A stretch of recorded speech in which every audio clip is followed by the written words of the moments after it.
Anadolu insanı bir tarafı ağlarken bir tarafı güler. O gurbete de böyle selam göndermek isteyenler var. Şimdi onlara bir merhaba diyeceğiz efendim. Merhaba, nasılsınız? Sağ ol, iyiyiz. Siz soralım. Teşekkür ederiz. Tanıyabilir miyiz efendim sizi? Ben Muharrem, Şuhud'un Bozan köyündenim. Ailem burada. Oğlum Amerika'da. Doktora tamamlamaya gitmişti. Orada İndani Üniversitesi'nde hoca olarak çalışıyor. Biz kendimiz kalp ameliyatlıyız. Geldi bizi ameliyat ettirdi. Bir ayın içinde geri döndü. Köyümüz misafirperveridir. Yardımcıdır. Her konuda iyilerdir. Tanıyabilir miyiz sizi? Zeynep. Annem kökü Sağır tarafından, Yalavaş tarafından gelmiş.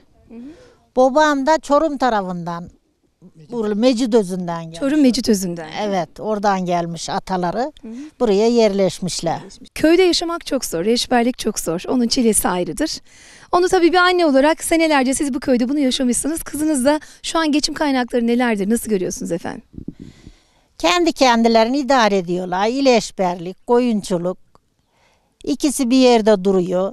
Huzurları iyi, çalışıyorlar, yiyorlar. Şükür bakalım. Değil mi? Şimdilik iyiler. Bundan iyisi can sağlığı. Şimdilerde olsa sorsalar sana kızını köye gelin verir miydin? Alnının yazısı. Vermek istemezdim ama yazı takdir hali neyse olur. Çünkü birazcık daha köydeki hayat çileli bir hayattır. Tabii. Değil mi? Tabii çok çileli. Ama ne yapacaksın alnının yazısı. Oğlumuz gelse daha mutlu olacağız. Daha veremedik. Evet efendim, kimimiz ağlarız, kimimiz güleriz. Gurbette olsa o gurbetin okunu şöyle yüreğimize basarız. Onların bir kısmı dizinin dibinde, bir kısmı gurbetin çok uzaklarında. Sağlıcakla büyüsünler, sağlıcakla otursunlar, sağlıcakla okusunlar.